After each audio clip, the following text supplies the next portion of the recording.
afternoon, I'm Mai Rodriguez. Today on Newsfeed at noon, shifting the blame. The Justice Department reveals families of the missing Sabongeros were pushed to tag whistleblower Dondon Patidongan as the brains behind the crime. Senate President Chiz Escudero defends himself anew over alleged budget insertions. He also points to a partylist lawmaker as supposedly behind the demolition job against him. The Tourism Department banks on its accomplishments as it awaits approval for its proposed budget by Congress for 2026. And she may have moved on. Pop superstar Katy Perry was spotted with a mystery date while on tour in Canada. We begin with developments in the missing Sabongeros case.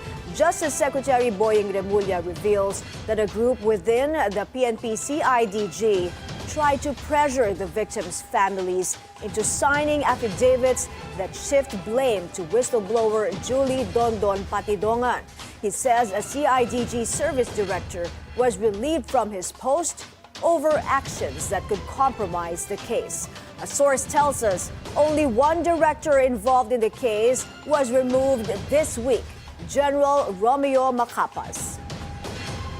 Kaya na-relieve na yung service director ng CIDG. Yung sinasabi ko service director na hihingi namin, yun, tinanggal na yung service director ng CIDG. Patidongan also confirms it was Macapas who pushed to reverse the narrative and frame him as the mastermind in the disappearance of dozens of cockfight enthusiasts. Macapas, meanwhile, denies the allegation, calling it a deliberate smear.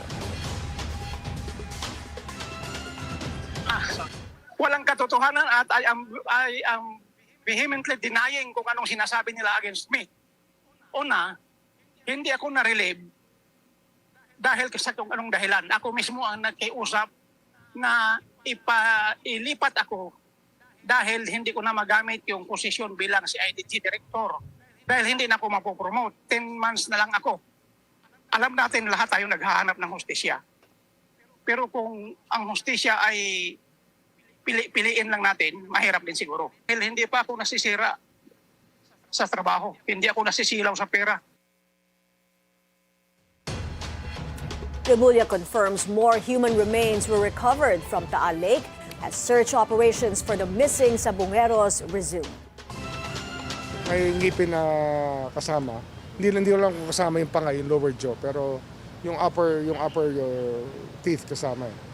So baka sakaling may makuha tayo dito. Buong-buo pa yung nakakabit pa sa skull. So baka doon sa ngipin mismo may DNA pa.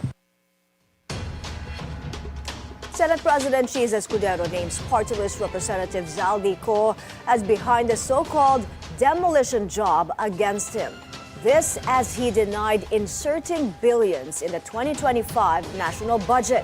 Escudero says it's easy to do a 1+1 because when budget issues first came up, no one was removed from the Senate, but it was Co who was removed as House Appropriations Committee chair.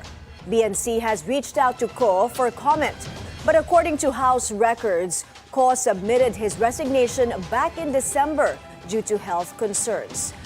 Escudero earlier said the budget realignments wasn't merely 142 billion, but over 600 billion pesos. He called the allegations against him unfair.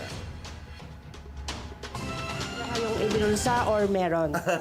Wala. Kaya nga, gaya ng sinabi, gaya nga ng unang tanong kanina. Ayan na naman kayo, tatanungin niyo ako ng ganyan tanong, tapos i-quote niyo ako ng base sa tanong ninyo. I think that's an unfair thing to do, quite frankly. If I have never had, no single case has ever been filed against me in my 27 years in government.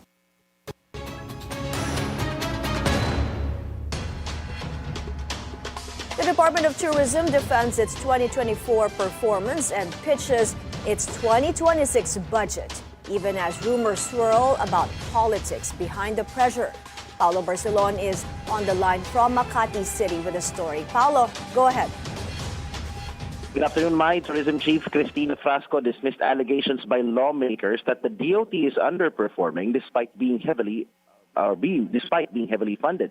In an ongoing media briefing, Frasco presented how the agency was able to make major contributions to the Philippine economy, such as 3.86 trillion pesos worth of international and domestic visitor receipts. That's 13% higher than its 2023 numbers. Frasco also cited that close to 7 million Filipinos are employed in the tourism sector. The DOT chief also acknowledged, Mai, that the 100 million pesos allocation for the DOT's branding campaign this year may hurt the country's chances of effectively promoting the country as a viable tourist destination, and asked lawmakers for at least 500 million pesos, 500 million pesos, in terms of its promotion and branding campaign budget. Frasco also asked for calm and circumspection amid speculation that the reason for these changes in the budget is because Frasco's husband, Congressman Duke Frasco, broke away from the House majority. In an earlier statement, Tingog partylist Congressman Judas Sidre and Deputy Speaker Paulo Ortega both asked the DOT to step up and deliver, citing lower figures in terms of tourism earnings of the Philippines compared to Thailand and Malaysia. The DOT also previewed several projects in the pipeline to try and stimulate local tourism businesses, such as tourism loans for MSMEs and the Tourism Champions Challenge, which aims to fund local government projects related to tourism. Mai. Thank you, Paulo. Barcelon reporting to us from Makati City. Tsunami alerts issued across the Philippines have been officially lifted following a magnitude 8.8 earthquake that struck off the coast of Russia. Speaking to Billionaire News Channel's Beautiful Day, Science and Technology Secretary Renato Solidum explained the alerts were canceled after careful monitoring showed that the quake-generated waves were below levels that would pose a significant threat. The tsunami advisory was lifted or canceled simply because, as expected, the height of the tsunami that reached the Philippines was only up to 18 centimeters. Now, if we look at this, we were confident enough that it will not be more than 1 meter, as the 2011 Tohoku earthquake and tsunami in Japan, which was caused by a magnitude 9.1 earthquake, and the fact that it is closer to the Philippines than Russia, also delivered less than 1 meter height tsunami in the Philippines way back in 2011. Meanwhile, authorities still urge the public to remain vigilant and to always follow official advisories in the event of seismic activity. 9 Filipino seafarers who were aboard the vessel MV Eternity Sea, earlier attacked in the Red Sea, are now held by Houthi rebels. The Department of Migrant Workers says the ship sank after a missile strike. 8 crew members were rescued, but 9 others were captured. The seafarers are said to be in good condition and are able to contact their families. But the government doesn't know when they will be released or what the rebels are demanding.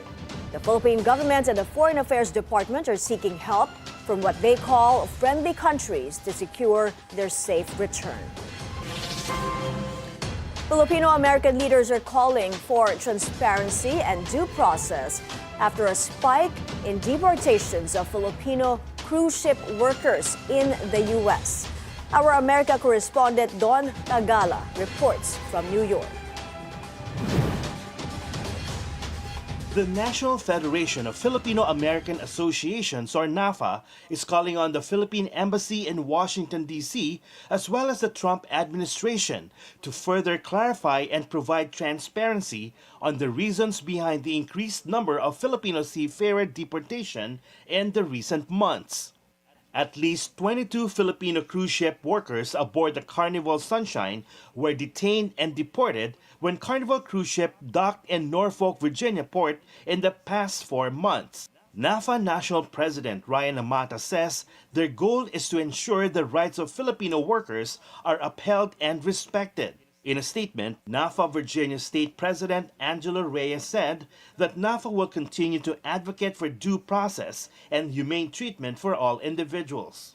Meanwhile, the Filipino Workers Center, who has been following closely the said case, is asking the Customs and Border Protection, or CBP, to make these detentions and deportations make sense, as it's still not clear to them why these Filipino seafarers whom they described as falsely accused of possession of child pornography, were detained and deported despite a lack of criminal charges or convictions.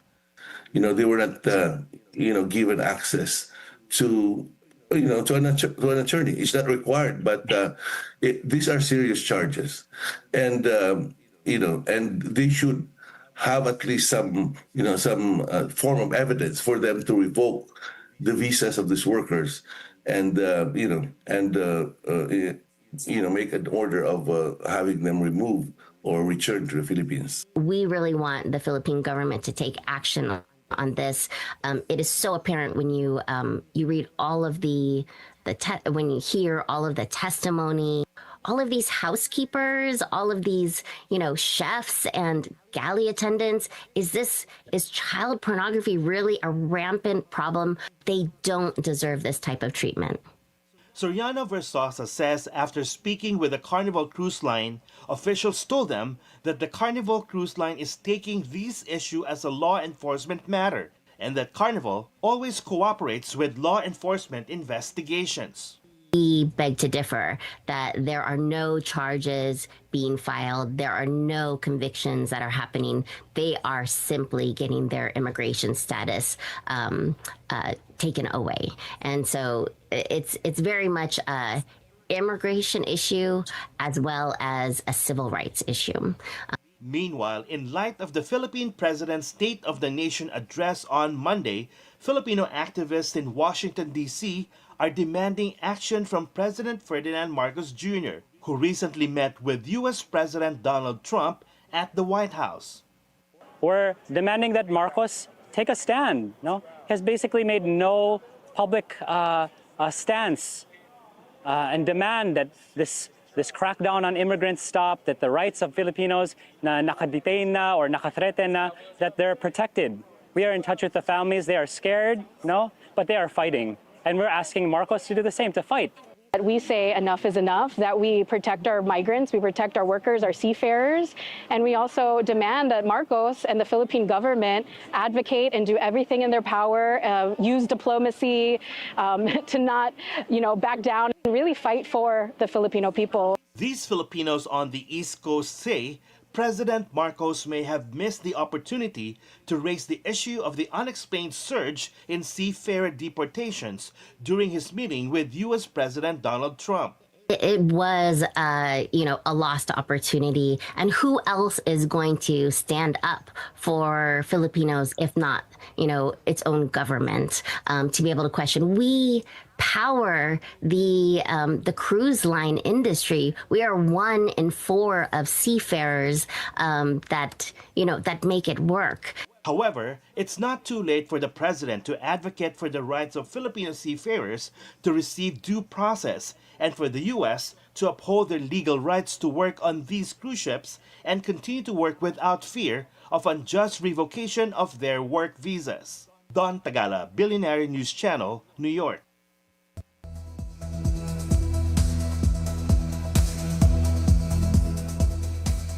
More pressure for Israel to end its war on Gaza. Canada also intends to recognize a Palestinian state at the UN General Assembly in September, following France and the UK.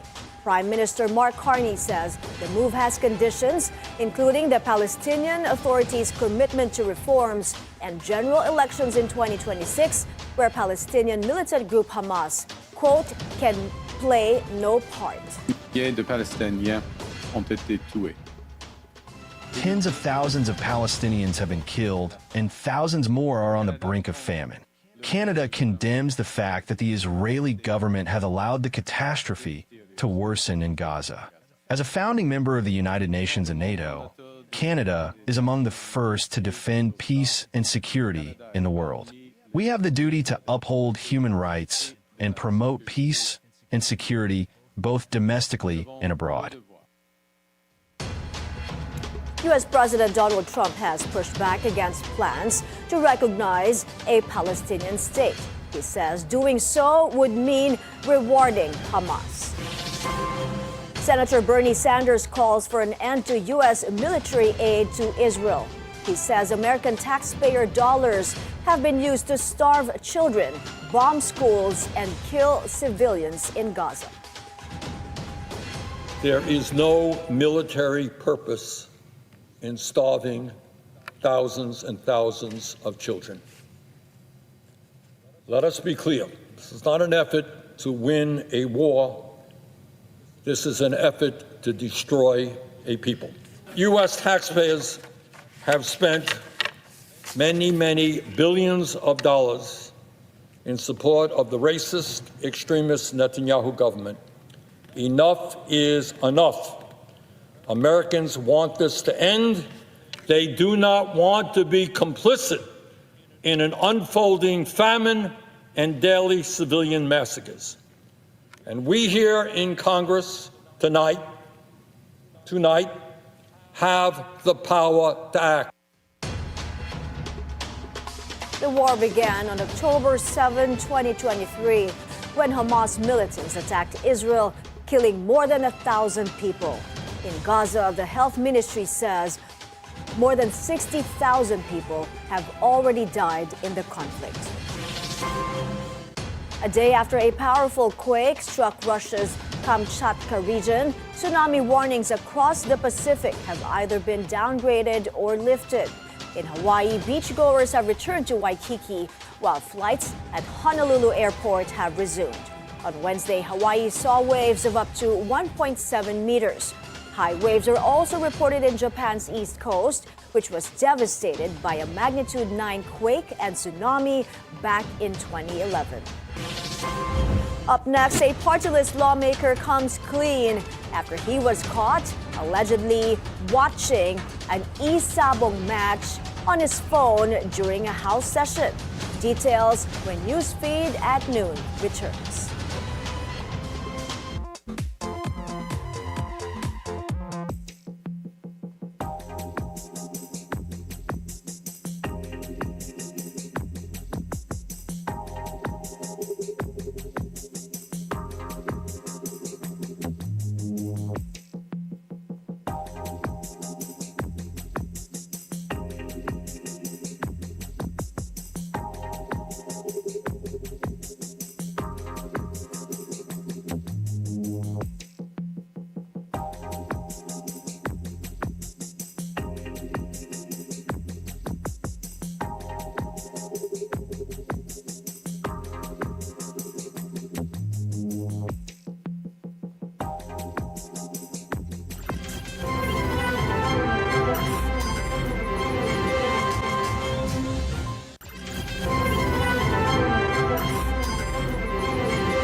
There's a new man in charge. Lieutenant General Antonio Navarrete assumes the post of new Commanding General of the Philippine Army. Ivy Reyes now joins us for the latest on the change of command ceremony. Ivy, what's happening there? Mai, the Philippine Army witnessed the force's change of command as the 67th Command General Antonio Navarrete officially takes his post today. Lieutenant General Navarrete succeeds retired General Bonifacio, who served the Army from 1980 to 2025. Before this post, Navarrete led the Western Mindanao Command in 2024. And in his inaugural speech just this morning, Navarrete said his leadership will revolve around human capital development.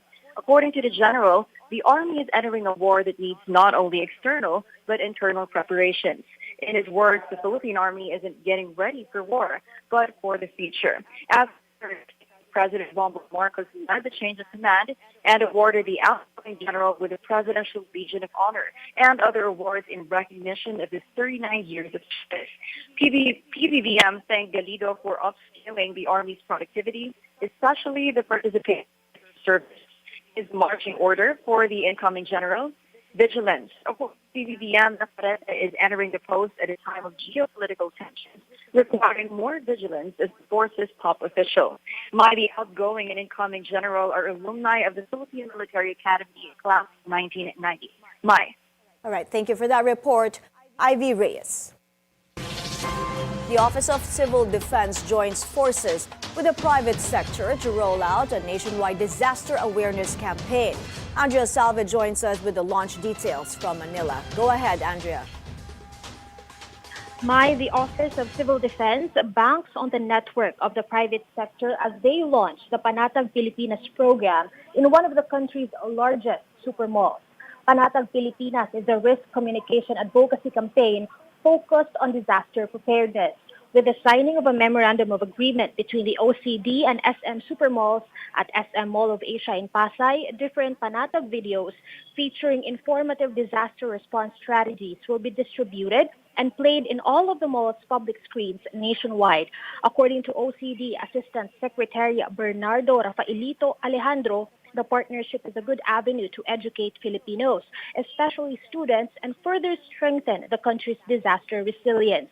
For SM Supermalls, they believe the private sector plays an integral role in this campaign. With their resources, Engineer Liza Silerio, a RISE Philippines co-chair, and SM Supermalls Corporate Compliance Vice President says they're always ready to help the government in whatever ways they can. The OCD tapped the charismatic power of celebrity endorser Ding Dong Dantes as well, who serves as the program's ambassador. The Bureau of Fire Protection, also present in today's launching, installed their Fire Square Roadshow for attending students. These are different interactive booths and displays designed for participants to learn about fire and electrical safety and earthquake preparedness. The Panatag Filipinas program is under President Bongbong Marcos's 8-point socio-economic agenda. Mai? Thank you, Andrea Salva, reporting to us from Manila. AGA partylist Representative Nicor Biones defends himself over the viral video of him allegedly watching e-sabong during a House session. Briones clarifies he did not bet on an e-sabong game during the vote for the House speakership. Both House Speaker Martin Romualdez and Senator Erwin Tulfo expressed their outrage over the viral incident.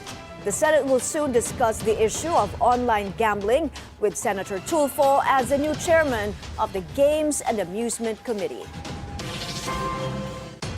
The president may have sidestepped the online gambling issue in his SONA, but his economic team is already laying the groundwork for reform. As Sujin Kim reports, with most operators still unregulated, the government is now weighing stricter rules and higher taxes to boost revenue and rein in abuse. President Marcos made no mention of online gambling in his fourth State of the Nation address, but Finance Secretary Ralph Recto clarified the administration's stance on the sidelines of the post-SONA briefings.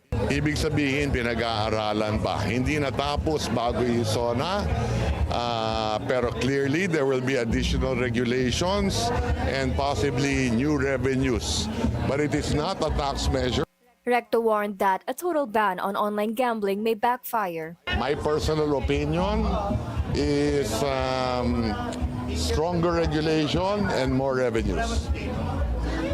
Because I don't think if you ban it, magpo-proliferate lang yung illegal. Current estimates show that 60% of online gambling in the Philippines operates outside the law. Only 40% is legal. If you ban it, 100% will become illegal. Iba naman to, iba naman yung Pogo. Yung Pogo, maliwanag, maraming scam. Diba? So ito, iba naman to, no? So that's where we are. So it's a balancing act that we have to do. One possible approach, increasing the gross gaming revenue or GGR tax from 25% to as much as 30, 35, or even 40%. But Recto cautioned that the rate must strike a balance to avoid driving operators into the underground market. Recto also addressed the potential fiscal impact of the zero tariff deal secured in the Marcos-Trump meeting. While there is still no official computation, the initial estimate is a revenue loss of 3 to 6 billion pesos from duty-free U.S. imports, including soy, wheat, pharmaceuticals, and automobiles. President Marcos also did not address semiconductors in his SONA, despite the sector's strategic importance. Special Investment Advisor Frederick Goss said, As of now, the U.S. is exempting it. I don't know what action they'll take. That's not for us to decide. That's for the U.S. to decide. Both Recto and Goss stressed that the full economic impact remains unclear until the United States issues its final position. And for now, negotiations are still ongoing. Sujin Kim, Billionaire News Channel. In sports now, Gilas Filipinas men in full force for their next assignment, the FIBA Asia Cup in Jeddah, Saudi Arabia. Included in the final 12 are players like naturalized star Justin Brownlee, PBA stars Junmar Fajardo and Scotty Thompson, Japan-based players Dwight Ramos and AJ Edu, as well as former UAAP stars Kevin Kiambao and Carl Tamayo. Tim Cohn will call the shots for the men's national basketball team. The team left for Saudi on Wednesday and will play their first FIBA Asia Cup game on August 6, Philippine time, against Chinese Taipei. Heavy metal fans gathered in their masses to bid farewell to Ozzy Osbourne in Birmingham, England. A grand funeral procession took place in the hometown of the heavy metal icon Wednesday, complete with a band playing hits from his massive catalog. Ozzy's widow Sharon cheerfully laid a floral offering at the Black Sabbath bridge, then turned to the crowd, flashing peace signs, one of her husband's signature gestures. Osbourne died on July 22nd, weeks after a powerful final concert in Birmingham. The show also featured performances from Metallica, Guns N' Roses, and Aerosmith's Steven Tyler. Juicy news in entertainment. Looks like Katy Perry may have moved on from her ex-fiancé Orlando Bloom. Exclusive footage from TMZ shows the pop star on what looks like a dinner date with, get this, former Canadian Prime Minister Justin Trudeau. The two were spotted in Montreal, where Katy is currently on tour. Katy and Orlando confirmed their split earlier this month after 6 years together and one child. But they're not the only couple making headlines. The Naked Gun co-stars Liam Neeson and former Baywatch babe Pamela Anderson are also spotted in a budding romance. Pamela even called it, quote, a connection that is very loving. And there's also Tom Cruise and Ana de Armas, whose hand-holding at Vermont and attendance at an Oasis concert had fans talking despite their 26-year age gap. And those are the news this hour. I'm Mai Rodriguez. Stay with the Billionaire News Channel. Good afternoon.